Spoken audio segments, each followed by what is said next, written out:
I think we got to reach for the both and. The grief people are experiencing, the suffering. I think you can tell the truth about that and about how much fear we're living in, and say, I have really loved sitting down and eating all my meals with my daughter and my boyfriend. There's been a way that this slowing down has made me cherish things.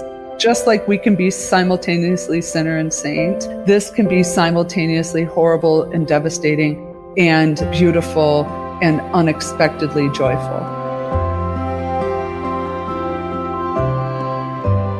It's easy to talk about the successes, but what doesn't get talked about enough is the struggle. My name is Eric Weinmeier. I've gotten the chance to ascend Mount Everest, to climb the tallest mountain in every continent, to kayak the Grand Canyon, and I happen to be blind. It's been a struggle to live what I call a no barriers life, to define it, to push the parameters of what it means. And part of the equation is diving into the learning process and trying to illuminate the universal elements that exist along the way. In that unexplored terrain, between those dark places we find ourselves in and the summit, exists a map. That map, that way forward, is what we call no barriers.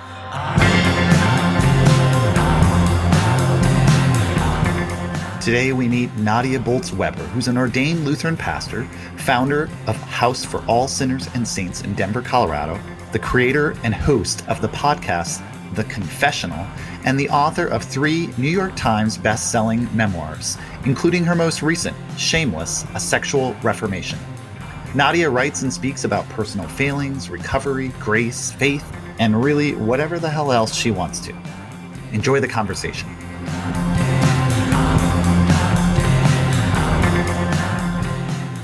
Welcome back to our weekly No Barriers podcast series, where we continue to explore this extraordinary moment in our lives while remaining true to the theme we've always emphasized here, which is the idea that what's within you is stronger than what's in your way. Special thanks to Prudential and Wells Fargo for their generous support of this podcast series.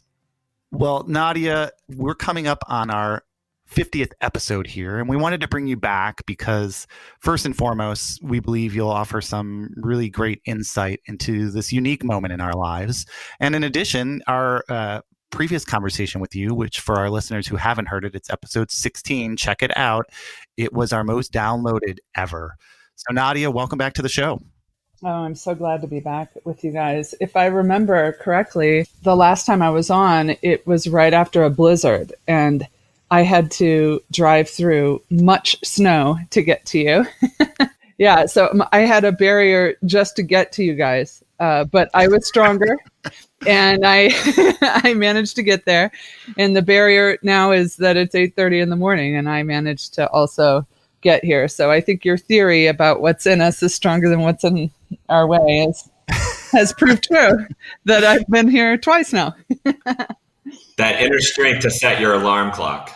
Yeah, I know. Exactly. Well, Nadia, I'd love to hear, you serve so many people in your work as a pastor, writer, speaker, comedian. What are some of the themes you're hearing from the community you serve right now? What are people wrestling with? There's just so much. I think one of the things is that everybody is experiencing some form of grief right now. And it keeps coming.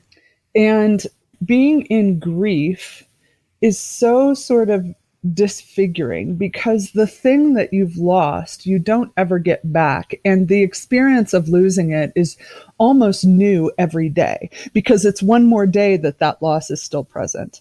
And so a singular loss can present itself in terms of grief in new ways every day. But what we're dealing with is new things to grieve every day. That now it's that, oh my gosh, I was holding on to the hope that I could still go and fly across the country when my grandchild is born in July, and realizing now today a new grief is, okay, I don't get to do that. Or a new grief is my child, like for that one was just a made up example, but my 21-year-old daughter, her whole world revolves around being able to work at the summer camp that she grew up in going to.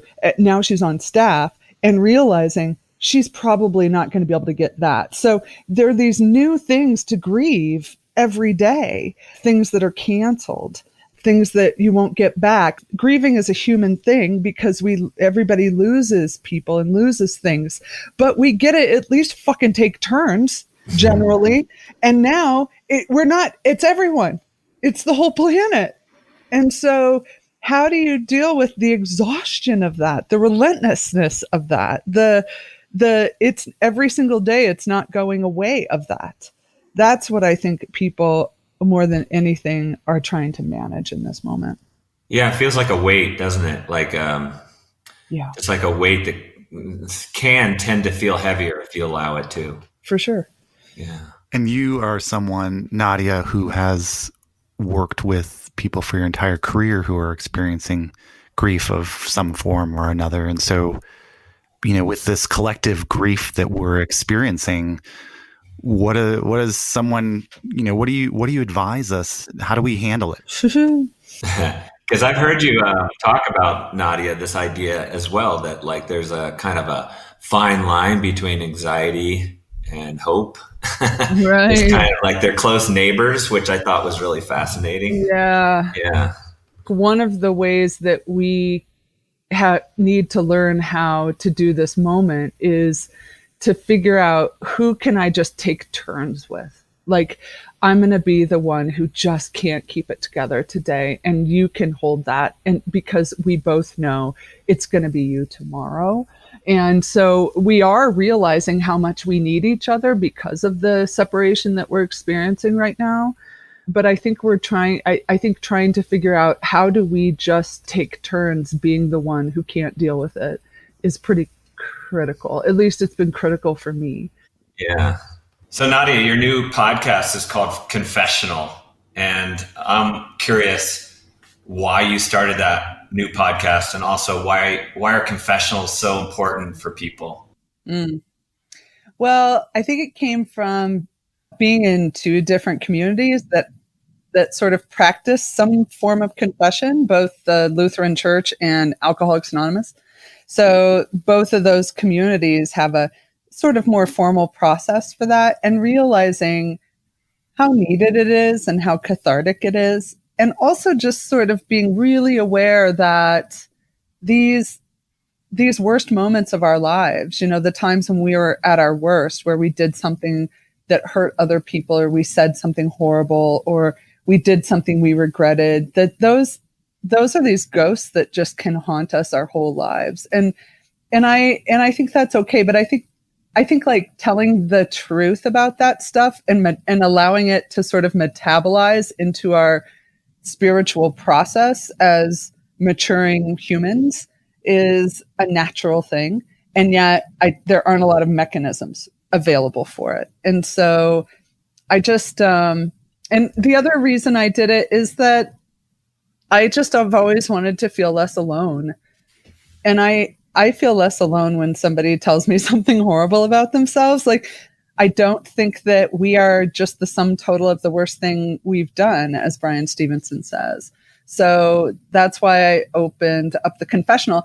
Nadia, you write and talk a lot about shame and grief and compassion for ourselves. And a lot of the people I interact with have this feeling of hearing stories of all these great things that people are doing during this moment, and a sense of almost like, I'm not doing enough. I'm not being a good enough parent. I'm not being a good enough employee. I'm not being a good enough teacher of my kids now that I'm locked at home with my kids. And in a more subtle way, there's a lot of shame in that, in my mind, of like, I'm not being as good as I should be in this moment. Right.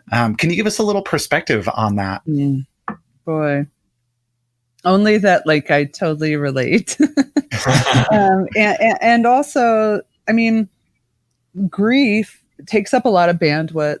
And I think just having compassion for ourselves and other people around that, because it really is a shared grief. Human beings were wired to take turns grieving.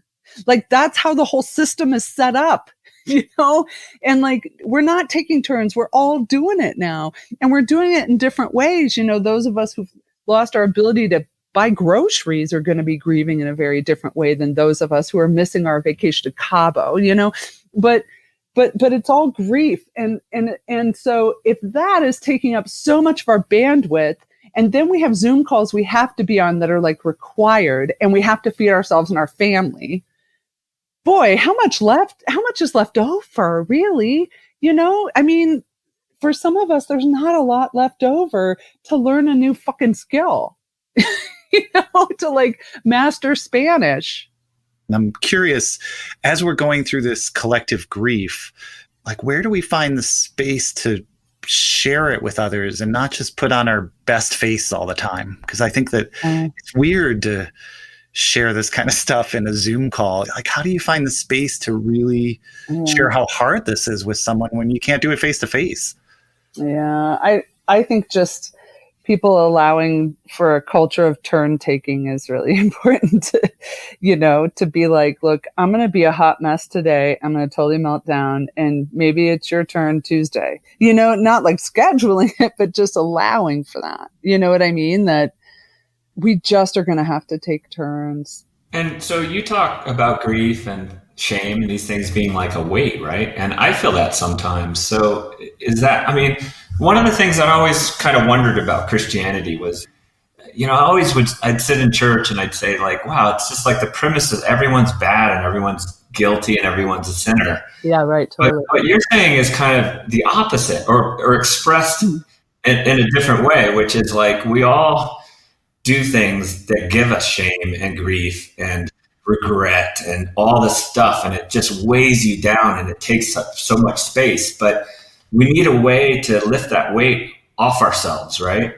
Well, that stuff is true. The stuff that weighs us down is true, but it's not the most true thing. Like the most true thing is that we have capacity for kindness, for beauty, for selflessness, for love, for passion, I just see human beings as being very complex. Like on my wrist, I have tattooed in Latin, simul justus et peccator, which means simultaneously sinner and saint. Like we're both things at the same time. I read a gorgeous passage from Glennon Doyle's book, Untamed, that just came out a couple weeks ago. And I read it yesterday, where she just has this beautiful description in that book about we're both and people, and if we think that we're all good and we have nothing we struggle with or no lessons to learn, we're telling ourselves the wrong story. And if we think we're all bad and we're not worth anything and not worthy to be loved or to be listened to, we're also telling ourselves the wrong story. So I think a lot of it is like,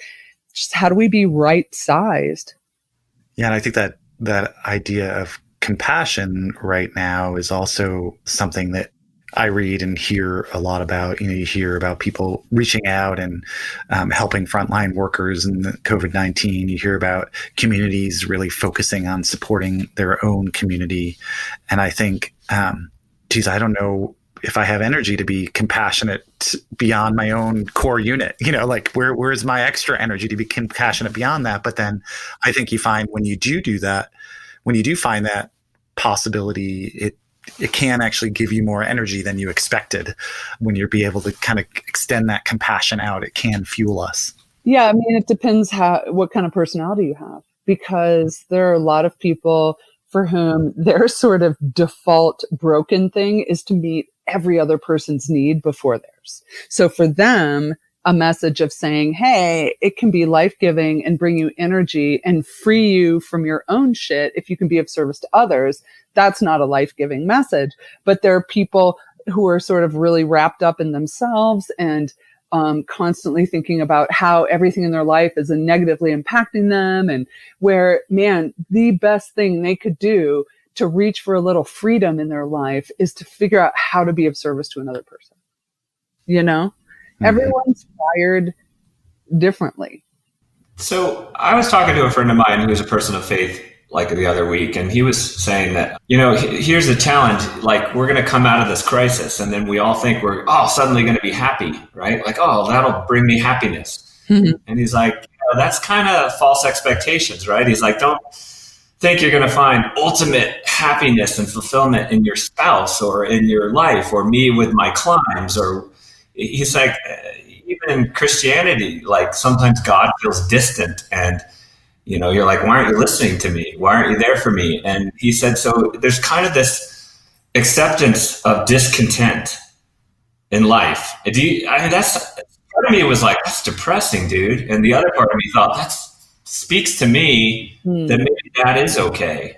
I mean, maybe the challenge is like, where do you find centeredness, a type of serenity or peace within an imperfect life, within discontent, within people not meeting your expectations, because that stuff is unavoidable. Honestly, nobody's going to always meet your expectations. You're not going to always have the paycheck of your dreams. You're not going to always accomplish everything and have the body fat percentage you had when you were 19. And, like all these crazy, like when all of this happens, when I get that career, when I get that person to love me, when I get that body, then I will pull the lever and happiness will come my way if I get all of it in the right, categories. And it's not how it works. I think a spiritual life is so much about acceptance. It's about acceptance and saying, like, there are so many things in the world that if I accepted them rather than fought them, I would have a lot more peace. It's a hard lesson. Yeah.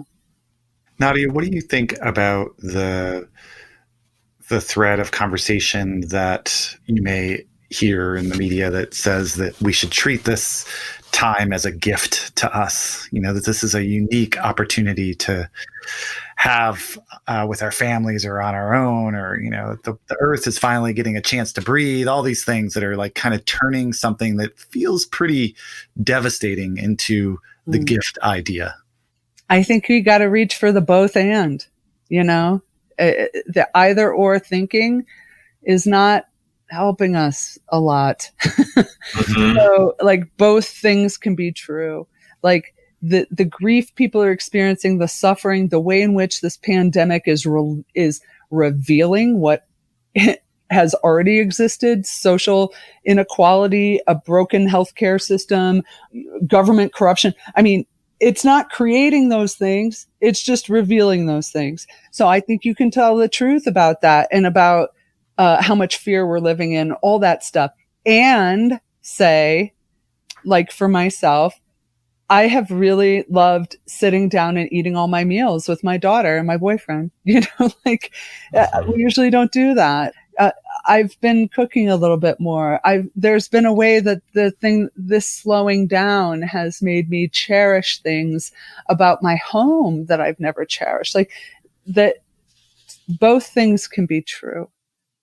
Just like we can be simultaneously sinner and saint, this can be simultaneously horrible and devastating and beautiful and unexpectedly joyful.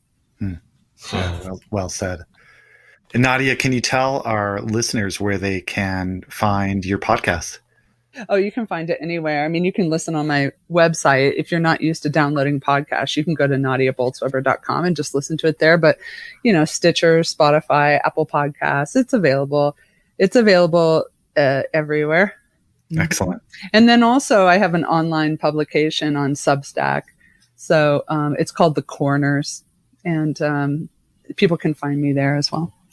Excellent. Well, Nadia, it's been wonderful having you return to our show and give us some perspective on the things that we are wrestling with right now in our lives. I encourage all of our listeners to check out The Confessional. It's just a wonderful listen and really insightful. So we appreciate your time, Nadia. Thanks so much for joining us. Oh, my pleasure. Thanks, you guys. I love what you're about. Thanks so much. Cool. Like in college, I read a bunch of like Russian literature, like Dostoevsky, and they say the Brothers Karamazov. It's like everything you want to know in a book, everything you want to know about life, you read in this book. And well, there's a lot of good stuff in this interview, so it's hard to carve it down. But I mean, I guess I'll just go back for me, Dave, to this idea of all this, shame and guilt and grief that people, I think, are experiencing now, maybe exponentially. And how do you clear it? I just think it's a really important thing that we all are in the process of doing right now. And also this idea of discontent, like, hey, it's okay to be accepting of imperfection on every side of life. I kind of like that too, because it takes the pressure off. Yeah, and I felt that the most compelling part of the discussion for me personally was this idea that we are always living in this duality, and we should think of these things less as either or and more as both and. And so is this time a gift to us? Sure, parts of it are. Is this time horrible and devastating? Yes, it is both of those things. And we have to accept that it is both of those things, just like we have to accept the goodness and the evil inside of each of us. I think that's a very powerful lesson to remember. Yeah. Way to go out with a deep subject, Dave. Yeah. Thanks. Thanks, Eric. Well, thank you, everybody, for listening. As always, you can find our show notes at nobarrierspodcast.com. If you are looking for some activities to do with your middle school student, or a middle school student, we encourage you to check out No Barriers Bounce, which is an online learning experience that teaches students about resilience in these troubling times. You can find that at nobarriersusa.org. Thanks so much for listening. All right. Thanks, everyone. No barriers.